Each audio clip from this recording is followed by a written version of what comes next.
Are you looking for urban, creative, intellectual, and socially forward LGBTQ media? The new National Youth Pride Services Network provides more than 1,000 live and on-demand hours of programming from and around the world on several platforms simultaneously, including YouTube, Periscope, radio, Apple TV, and Chromecast. With original programs from NYPS, the fastest-growing Black LGBTQ movement in the U.S., as well as from other amazing producers, you are sure to find something you like each and every day.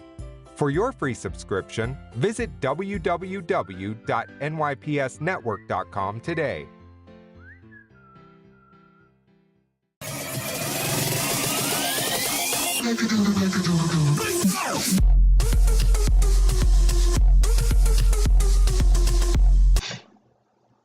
Good evening, everybody. Hello, world. I hope that you all are doing very well. And I want to welcome you all to the second episode of Monday Nights with me, your host, Dannie Stweart. I hope that you all had a wonderful weekend. And I do hope that today was a very great, productive day. You know, Mondays are, like I said, they're one of the worst days ever. You're coming off that good weekend, that good high from, you know, Saturday, Sunday, Friday night, if you start your turn up being. And it's Monday, back to work, back to school, whatever it is that you have going on, it's back to your regular life. So hope everybody had a great, productive first day back at work or whatever. You're starting your week off on a very, very positive note. If not, here's a little positivity for you. No matter how dark it may seem, there's always a rainbow in the clouds. So be very, very grateful for everything that you do, because there's always somebody going through something worse. But we're going to get into the show today. First off, I want to thank everybody for watching the very first episode that aired last Monday, May 2nd. I do appreciate you all. And I do hope that you all found something in the show that you could take away from those 25 ways of telling someone that you love them. You know, you don't have to use one of those. You can always make up something of your own. So I hope that you all took something away from that and you plan on implementing one of those with your special someone if you have one. If not, you know, write it down, jot it down, keep it up here in the head so you can do it in the future for whomever it is that may be coming along. But anyway, today, as you can see, I have on a pretty animal-themed shirt. You know, I got the giraffe and the gator over here and the elephant right here. And this looks like a caribou or a deer or something like that. I don't know what it is. But I wore this shirt for a reason. I wanted to put focus on one of the animals on this shirt, which was just so happened to be the elephant. Elephants just so happen to be one of my favorite creatures on God's beautiful planet. They're very remarkable creatures. And I say that because their lives are very similar to that of humans. If you want to go by intelligence, they are probably the closest to humans as far as intelligence and ranges of emotion and things like that go. And so, well, maybe that's just my opinion. Never mind. I'll interject that in there. That's my opinion. I feel that they're of the closest animals to intelligence as far as humans and our advanced modes of thought and feelings and emotions, things like that. And so I say that to bring to you all's attention that Ringling Brothers and Barnum & Bailey, the greatest show on earth, has decided to discontinue their elephant show. So the portion of the show where they bring the elephants out and they do all their tricks where they sit down on the stools and, you know, balance on each other's backs and all those great things that the elephants are known to do, those shows are done for Ringling Brothers and Barnum & Bailey. And that's one of the major circuses that travels its circuit in the United States, I know. And so with that being said, it's not very long. I'm predicting, I don't think it's going to be very long before most other circuses that still use elephants as an act in their circus will retire them as well. And this is a good thing and a bad thing for me, because I grew up in the period where elephants were the branding mark of most circuses.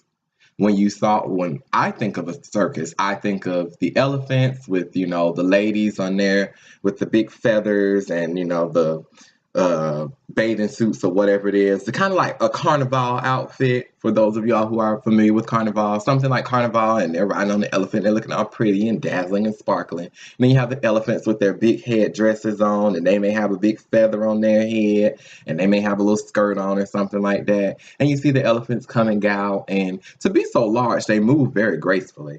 So they're just walking around and holding on to each other, and then they stop and they separate them, and then all of them are moving in unison around the arena, and they're sitting on the stools that they have, and then one balances on the ball, and they lay on their side, and all of the great things that they taught those elephants to do. And to me, that was always the highlight because, as I said, elephants were my favorite animal of my favorite animals. So it's kind of sad because another part of my childhood, we're not going to get into how old I am, but another part of my childhood has gone away. It's no longer there as far as one circus. And once it starts to deteriorate, it just goes downhill. And so soon, most circuses will stop performing altogether because if the elephants were a big issue, that was one of the major things. Now you still have the lions, the tigers, for some, the bears, horses, dogs, birds, all of that. But soon, I predict within the next 10 to maybe 15 years, circuses will have to let go of all of their trained animal acts and rely solely on human acts.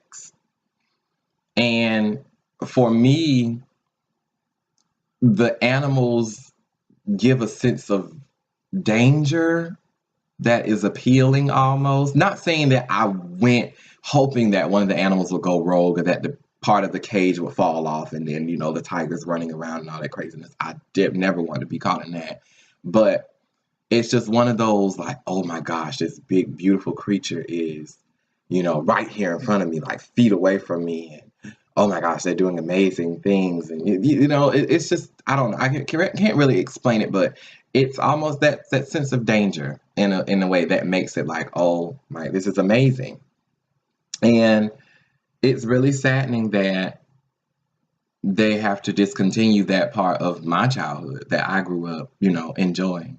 But I'm also very happy because there have been so many incidents involving elephants, as they say, going on a rampage or running rogue. And they are very large creatures. So that's not something that you want to play tag with, or dodge or, something like that. You don't want to be in its path when it does get angry. And I say angry because they feel emotions just like we do as human beings. So it's really scary to think that at any given moment, because of something that someone has done to this elephant, because they live their lives learning from experience, not instinct. So everything that they know, everything they do, how they react to any and everything is due to something that happened to them. So you wouldn't want to be on the wrong end of the charge because of something that someone else did. Very intelligent creatures, they recognize voice, face, things like that. And it's just, it's sad to know from documentaries and reading different articles and things like that, that they have been abused in their training processes so that they would perform to the level of the circus expectations to be crowd pleasers. It's really saddening to know that, but that is the reality of elephant training and some other animal training in some other sectors of animal entertainment. Just gonna throw that out there. But it makes me happy to know that no more elephants will be subjected to any of that type of treatment, and we won't have to worry about them cutting loose and, seeking retribution for the things that were done to them. by individuals who aren't even, near them or anywhere, in their vicinity that they can get to. So it's really sad because, like I said, it just feels like another piece of my childhood is leaving. Certain for people that grew up in my era, most of y'all know who you are, in the 90s. There's just a lot of things that have just dropped off, and it's just, making us realize more and more, oh my gosh, we're adults. Some of my classmates and, friends have kids now. So it's just like, oh my gosh, we're no longer kids. This isn't high school. Life is like really here. Like, this is real life. So it's just another part of my childhood that I have to get ready to say goodbye to. Animal entertainment, as far as the elephants are concerned and things like that. But I want to pose a question. And I just want you all to know that any question that's posed, anything that you feel that you want to say, any questions that you may have that you want asked or answered via the show, you can post them to via text message or a phone call. You can post them at 202-599-1092. That is 202-599-1092. And you can call or text, like I said, leave a message and let me know whatever it is that you feel about the show, any question, comment, or concern. And I would like you all to reach out via that number and let me know how you feel about this question. Being that the elephants are discontinued, that's pretty much the hallmark of, or the branding of, the entire circus arena as far as entertainment. When you think of I know when I think of animal entertainment, I think of elephants before anything. Then you may think of like seals and, all that other stuff. You might go into the SeaWorld type thing. But for me, elephants are just at the forefront. And so I just want to know, what do you feel if circuses were to become obsolete? What do you feel would become the new circus? And I say that because one of the earlier forms of entertainment for people just on a regular day where they were bored and, walking through the park just wasn't it. There wasn't a such thing as TV, I don't think, around this time. No, actually it wasn't. You had mental facilities, insane asylums. And these asylums were places where citizens who were mentally fit would go and pay money to walk through and see and laugh at and pick at the inmates of the insane asylum. It would poke fun at those people as if they were lesser thans when they really were people who were in need of help. And I say this because I'm a psychology student, I have to study these things. And that was one of the earlier problems in treating mental health patients. They were treated as sideshow attractions for a circus, pretty much. So that's what an early mental insane asylum was, a form of entertainment on a given Saturday or Sunday. And, of course, some of the people that ran those asylums claimed that it was done to support them. Oh, these were donations, but there were really people who would go and poke fun at these people, hit them, abuse them, throw things at them, all types of stuff just to get a rise out of them. The same way that they treat animals in the zoo sometimes. So I say that because I'm posing this question because it moved from the mentally unfit to animals in cages and exhibits for people to see. And then you take some of those animals and train them, and now we have, then they had the circus thing come about. So now you have animal entertainment, circuses running around, with this little group of horses running in a circle and all that other stuff. And now I feel that the circus is becoming obsolete. It's not something that a lot of children are really interested in. And let's say it, a lot of young adults aren't too much either. So if the circus is to become obsolete, now that the elephant is gone from Ringling Brothers and Barnum and Bailey, if the circus is to become obsolete from the traditional standpoint, what then do you feel it will take form as the new circus or the new major attraction for human entertainment? And what or whom would be the headliner for this circus? And I just want to leave that question out there. You can take it however you feel and answer it however you feel. But again, send those answers via a message, text message, or phone call and a voicemail to 202-599-1092. So let that ponder, you set on that and think that over and everything, and send me those messages. If you're friends with me on Facebook, don't hesitate to comment, or you can not just comment, you can also inbox me if you don't want everyone to read your comment or something like that. That's cool. But anyway, get those answers to me. I want to know so I can get those out there, see what other people feel. And I'm also going to answer the question on the next episode after I get some answers from you all. So I don't want anyone to steal my thunder. So I'm going to let you all answer first, and then I'll do what I do best. I'm just kidding. But anyway, so moving on from the circus thing. I was perusing Facebook, as I do some days. Most days. Every day. Okay, every day.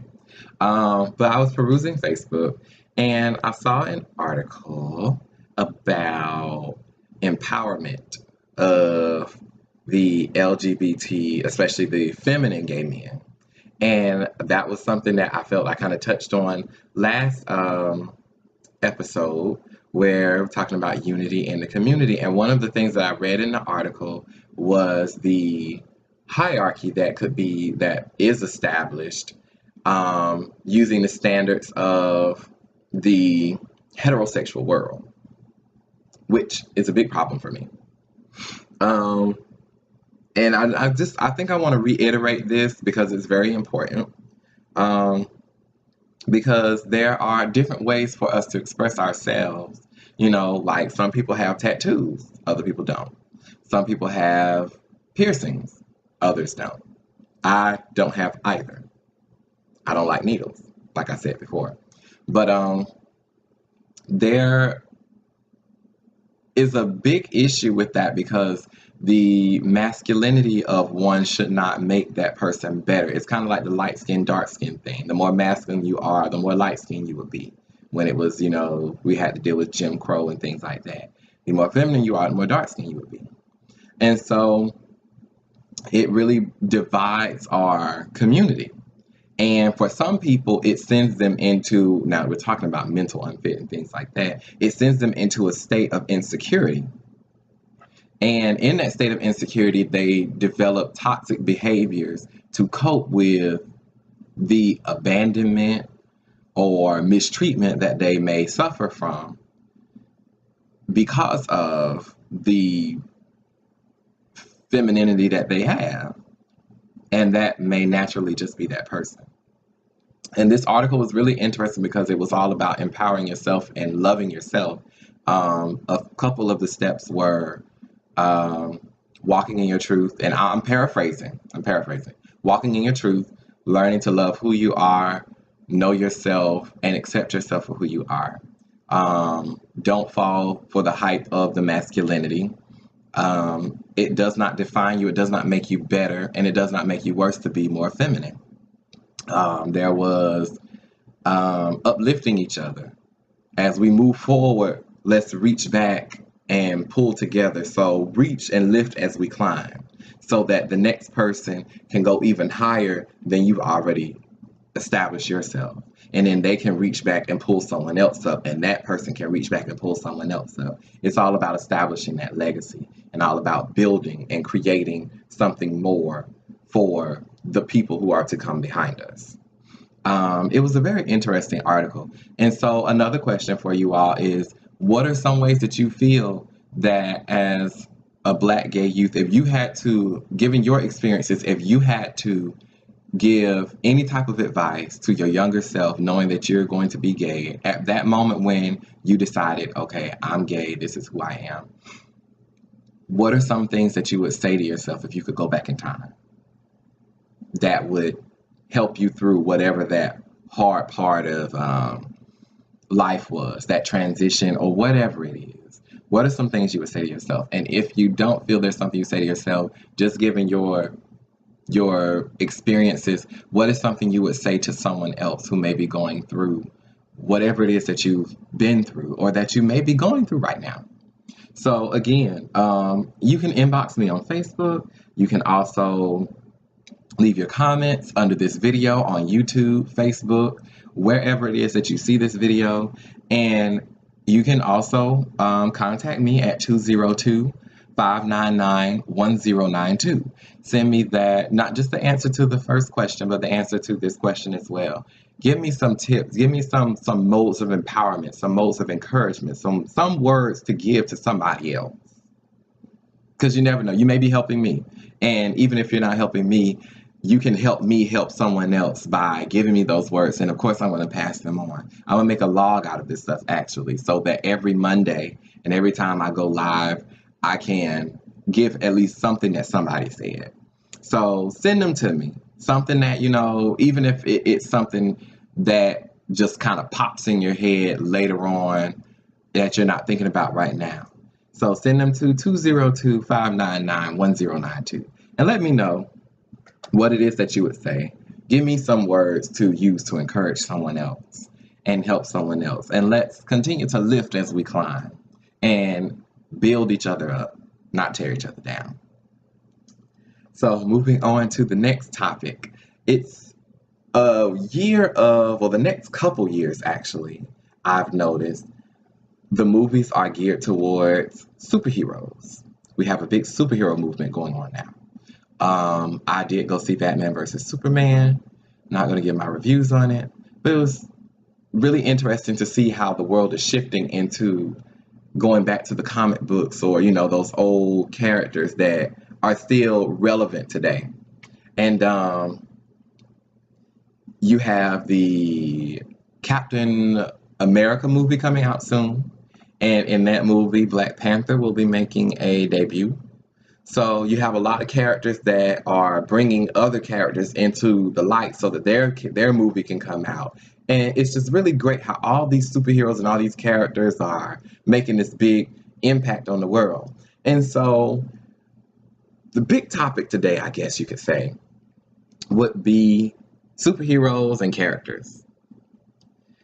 I have a couple, and I'm going to explain why.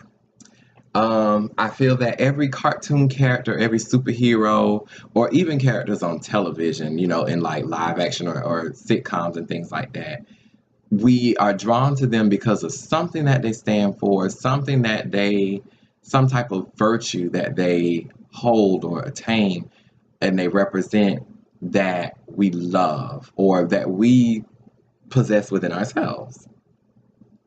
And I know a lot of mine connect with me in a lot of different ways.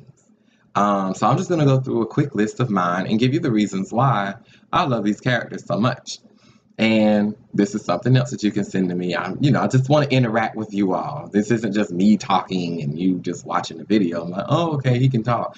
I want you all to interact with me. Tell me some stuff so we get some feedback going and, dialogue. So, but my first one, my favorite superhero or heroine, should I say, of all time, is Storm of the X-Men, Aurora Monroe. Storm has for those of you who do not know, Storm has the ability to manipulate weather patterns on any given planet. It takes time for her to get in tune with certain planets, but once she is in tune with the planet, whatever weather is possible on that planet, she can create and manipulate whenever she wants to. Her powers are tied to her emotions. So if she's sad and she doesn't keep her emotions in check, it will rain. If she's angry, you're liable to see a thunderstorm, maybe depending on the intensity of the anger, maybe even a hurricane. If she's very happy, it's going to be sunny. So it's very interesting how her powers work because it's like a mental link to this vast, amazing gift. And she has to keep those powers in check. Well, she has to keep her powers in check by keeping her emotions in check. She can't overreact. She can't just let her emotions run free. She has to keep herself in check at all times and always balance her emotions and balance herself. So Storm is somebody who, for me, represents that balance that I have to have in my life, where I can't be over emotional. I can't react to everything. I have to think about the situation, address the situation accordingly, and be certain that I do not overreact in any way, shape, or form. It has to come, and it has to be very well thought out before I make that move. Storm is also very leader oriented and independent, although she's a great team player. So she's very versatile to where she can go off, and if she needs to, go and complete a mission on her own. Yet when it comes down to the team, if you need backup, she can be that backup. When she is in charge to lead, she takes the lead, and there is no questioning. To me, she's the matriarch of the X-Men, because I think she's the oldest student age-wise. And she has that versatility that no matter where you try and stick her, she's just it. She has a presence almost that just, it makes you say, wow, like, oh my gosh, she's just amazing. Like, I want to be her. That's, Storm is iconic, especially amongst gay men and women around the United States that grew up watching X-Men, especially, those of me who watched who read comic books as well. So Storm is one. And that's why I love her. She's my calm side who thinks about everything first and acts accordingly to everything. But then there is my naive side that I don't know how to describe it. I was very naive, just kind of young and trusting and very willing, see the best in everybody, although, most people are not who they claim to be. And even when you do see the bad, you still see good in those people. And that person would be Diana of Themyscira, also known as Wonder Woman. Wonder Woman is, a little background on her. She's the princess of the Amazons of Themyscira, Paradise Island. She stole her armor, and in some way she stole her armor. In the actual comic book, she was forbidden to fight in the fight to name who would be the champion of Themyscira to go to the world of man and be a champion of peace. Well, she disguised herself, competed in the games, won, and when it was time to remove her mask, her mother, Queen Hippolyta, found that it was her own daughter who she forbade to participate, who had won fair and square. So Diana ended up becoming Wonder Woman, donning the mystical armor granted powers by the goddess Athena. And she was sent to man's world to be a champion of peace and to help correct the wrong. But the interesting part in this is she grew up on Themyscira, an island where only women were alive, an island where women thrive. And she was sent to a world where women, in some cases, were second class, women were taken advantage of, and a world of passions and experiences that she had never known anything about, let alone had any type of experience with or any thought of experiencing ever. So she was sent into this society blind and very naive to some of the things that the world can hold. Of course, she's very strong and very independent, especially as a female warrior, trained sword, archery, all of that, with this amazing gift of Amazonian strength, this armor, and all of these gifts that were granted by the armor. But the problem with Diana is she's very trusting. So much so to that it could lead her, and sometimes it has led her into disaster. And I do believe we all have that trusting and that willing side in us, that we give more of ourselves, or we give people a little more leeway than we know we should sometimes. And yes, it does leave a scar, but at the end of the day, if you just hold on to that faith that there's always a lesson in everything, you won't beat yourself up over all of that, mistrust and all of those things.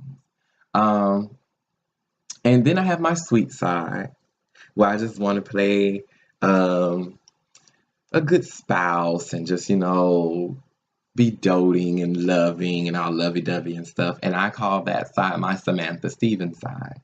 I love Bewitched, and Samantha Stevens is the main character of Bewitched. She is a witch in the 1960s, early 1970s, and she married Darren Stevens, who is a mortal. His job is in public relations. He's like an advertising manager. And she has to balance the life of being a witch and having these vast magical powers, but refusing to use them, or at least curbing her use of using them because her husband does not want her to. So this is my more submissive side, to where, okay, babe, I'll do this. All right. And I love Samantha because although she could have whomever she wanted to, just with the twitch of her nose, I can't twitch my nose. I wish I could though. But with the twitch of her nose, she could have whoever she wanted to. Yet she falls in love with this mortal who couldn't give her half of the things that any other warlock that she knew she could have could give her, or that she could give herself. And she loves him regardless. She loves him for who he is, not what he can do for her. And furthermore, she shows her love, although I'm not really with the women submitting to their husbands type thing, but she shows her love in a way that what is natural to her, she tries to curb to make him happy. And although I feel like it's her trying to change for him in what I feel would be an unhealthy way, her levels of restraint and saying, no, I'm not going to do this because Darren doesn't like it. And learning to do the regular day-to-day things, like she could just wave her hand and the dishes would be put up. Instead, she goes and she puts the dishes up herself. Or pouring a cup of tea, or going to pick up a glass or something like that. She gets up and she'll walk to go get it, instead of like her mother and her aunties floating the glass across the room, or, and poof, a cup of tea or whatever appears. She does it the manual way because that's what her husband asked her to do. And that shows the person a great deal of love is sacrifice, and it shows just how much she's willing to sacrifice in order to keep him happy and to maintain her marriage, which is very important in a relationship. So that's why I love Samantha so much. But then I do have my bad sides. I have my very, very, very bad sides. And I'm not ashamed. I mean, we all have them. I'm not ashamed. My first one would be my coy, flirtatious side. Oh gosh, how can I explain her?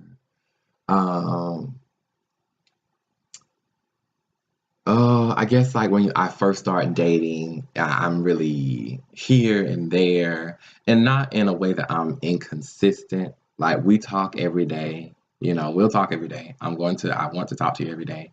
And we'll, flirt and things like that. But then I may kind of draw back and become a little more reserved.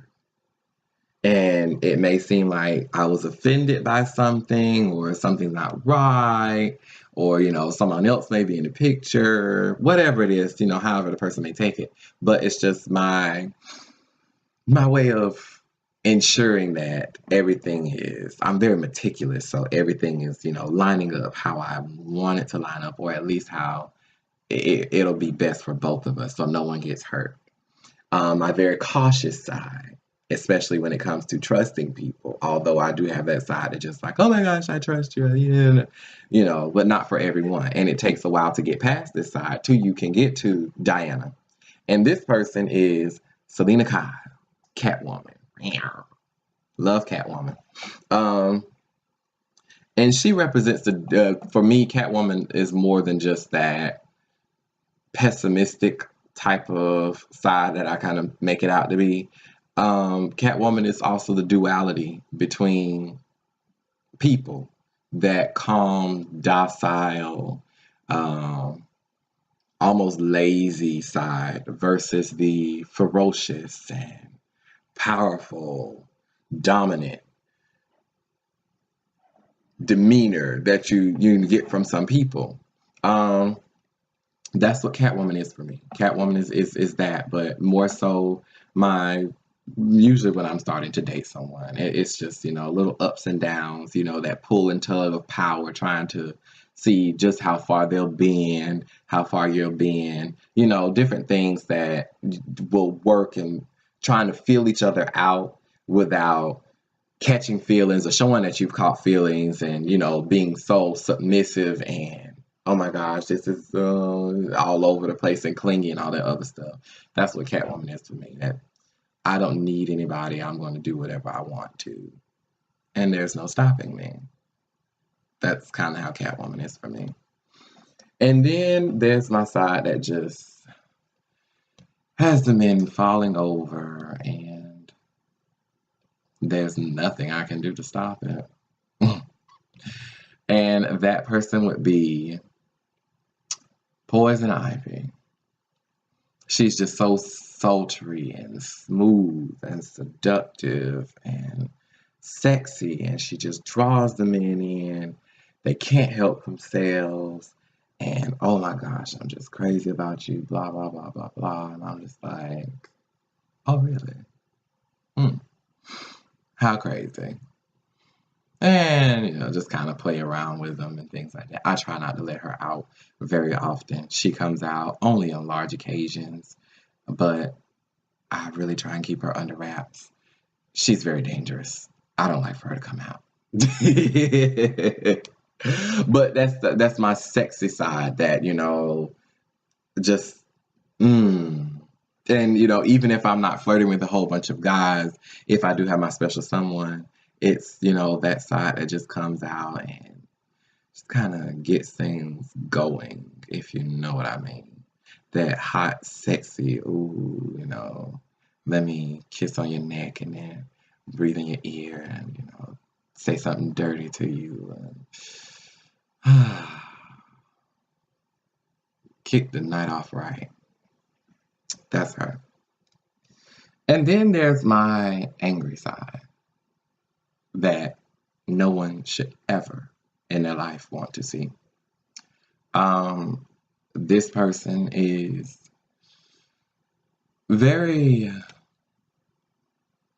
calm, and that's not a good thing. How can I put it?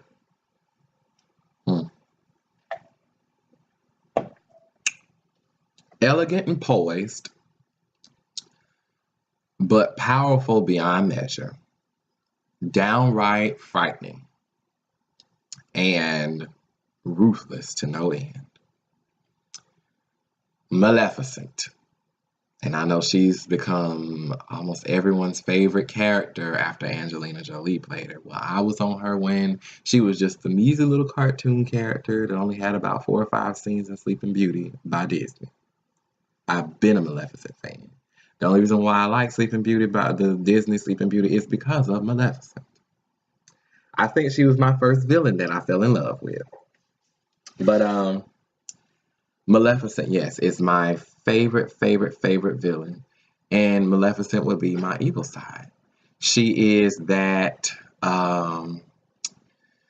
that evil witch that does all types of things to people, and it's for a good cause. That's one thing I do like about the Disney movie with Angelina Jolie. It showed that what she did was because of something happening to her, and that is me. When something happens to me, I usually don't react for a couple times. I try and let Storm handle it.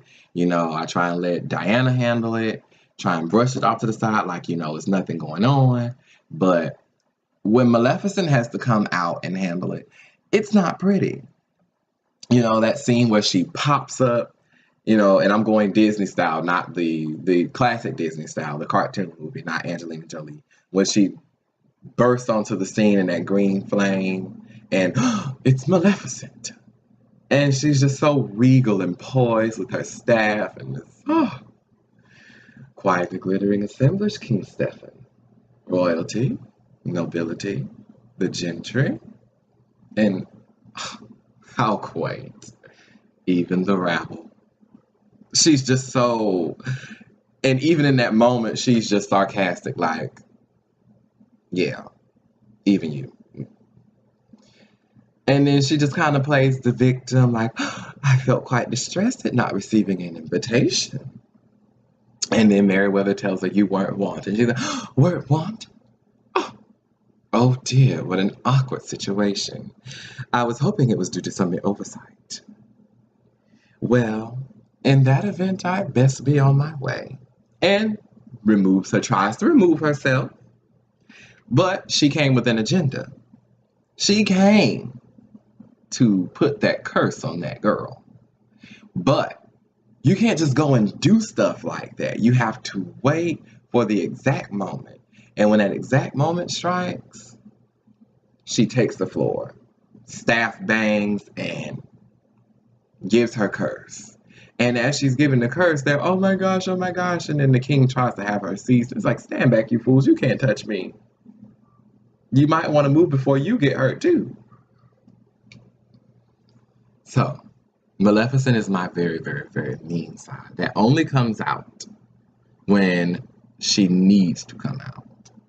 But she stays locked behind all those doors and chains and red tape and all that stuff. She's chained up way back there in the recesses of my mind. She doesn't come out very often. But I don't like to get angry like that. I'm not a very angry person. I like to be positive and smile. And I like, I'm not a very angry person. But there does come a time where, you have to let a person know here and there. But I digress. But those are just some of my favorite characters, just some of my different sides of me, but those characters express my personality. And as you can see, those are the virtues and the personality traits that they have that I recognize that are within me. So, along with the circus question and the ways to empower and encourage other people, send those characters that you like. Those characters that speak to you, the ones that you feel is just like, oh my gosh, that's my life. If I were in this cartoon, that's who I'd be. Send those to me. Tell me why you like them. Tell me why, if you don't like some of the ones that I picked, tell me why you don't like them. But anyway, send them to me at 202-599-1092. And give me some feedback on, what you feel about those characters, what you feel about that circus. The new age circus, I guess I could say. And the headliner, and also just send me some encouraging words to give to the people. Send me something that I can post or something that I can say that may bring a smile or some hope to some other person. So in the meantime, in between time, be great, beautiful people. I hope you all enjoy your week. Today is the first day, tomorrow's Tuesday, and one more day closer to hump day, which we all know is all downhill from there. So I hope y'all enjoy your week. I hope you've enjoyed your weekend. Continue to be productive, continue to be loved, continue to be light, and all things great and positive. And I will see you all next week with the answer to that question, my answer to that question, a few more answers, and some more comments from some other viewers. So in the meantime, in between time, viewers, I will see you all next week. I love you all. Like a